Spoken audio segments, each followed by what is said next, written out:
తలపడడం నాకు కొత్త కాదు. జర రాజకీయాల్లోకి వచ్చి తలపడు. రాజకీయాల్లోకి వచ్చి తలపడండి రాధాకృష్ణ గారు.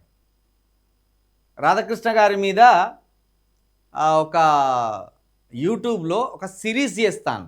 వెటకారంతో అచ్చంగా ఈయనలాగానే ప్రవర్తిస్తూ, ఈయన ఆలోచనలు ఎట్లుంటాయి, ఈయన ఎవరిని ఉద్దేశించి ఎలాంటి ఇంటర్వ్యూలు చేస్తాడు, ఆ ఇంటర్వ్యూలో వెనుక ఉన్న మతలాబేంది అనేది ఒక ఇద్దరు, ఎవరు మన ఈయనే దిలీప్ సుంకర ఉన్నాడు కదా, అడ్వకేటు దిలీప్ సుంకర ఒక ఆర్టిస్ట్ని పెట్టి ఈయన ఎట్లా ఇంటర్వ్యూ చేస్తాడు, ఈయన హావభావాలు ఎట్లుంటాయి, ఈయన చంద్రబాబు నాయుడిని ఎట్లా లేపుతాడు, చంద్రబాబు నాయుడుకు కొడుకు ఎట్లా మైలేజ్ ఇస్తాడు, అసలు నాయకులు కానోళ్ళను నాయకులని ఎట్లా రాతలు రాస్తాడు, వాళ్ళకి ఎట్లా మైలేజ్ కల్పిస్తాడు అనేది అద్భుతంగా చేసిండ్లే.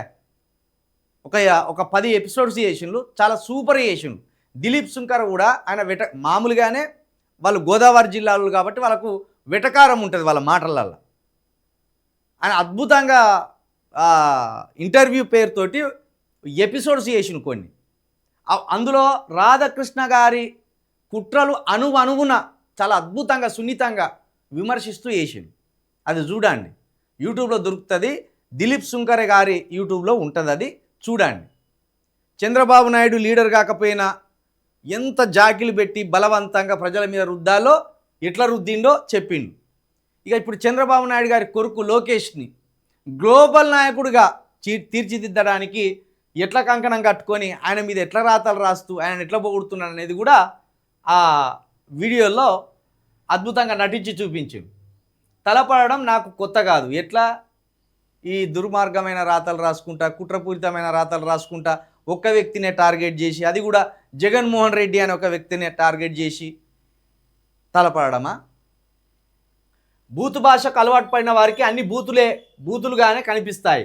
గత వారం వీకెండ్ కామెంట్లో నేను చేసిన వ్యాఖ్య ప్రసారమైన 2 రోజులకు జగన్ రెడ్డి బెంగళూరు నుంచి తీరిగ్గా వచ్చి చెప్పగానే మిడతల దండుల నాపై పడ్డారు. మాజీ మంత్రులు, శాసనసభ్యులు హైదరాబాద్కు వచ్చి మా కార్యాలయం వద్ద మండు టెండర్లో ధర్నా చేసి తమ అధినాయకుడిని సంతృప్తిపరిచారు. వాళ్ళు సంతృప్తిపరిచినలు బాగానే ఉన్నది, నువ్వెవరిని సంతృప్తిపరచాలని రాస్తాను, మరి అది చెప్పుకోవా? నీ యజమాని ఎవరు? చంద్రబాబు నాయుడు గారు. మరి ఆయనను సంతృప్తిపరచడానికి నువ్వు రాస్తున్న రాతల గురించి చెప్పుకోవా? ఇతరుల గురించి బాగానే అంటావు, నీది తప్పు అని ఇట్లా బాగానే పెట్టి చూపెడతావు వేలు. మరి నువ్వు రాస్తున్న రాతలు ఎవరిని సంతృప్తిపరచడానికి?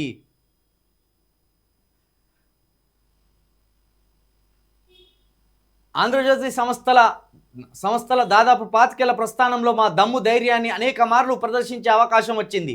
ఆంధ్రప్రదేశ్లో జగన్ రెడ్డి, తెలంగాణలో కేసీఆర్ అధికారంలో ఉన్నన్ని రోజులు తల ఎగరేసి బతికామే తప్ప తల దించుకొని బతకలేదు.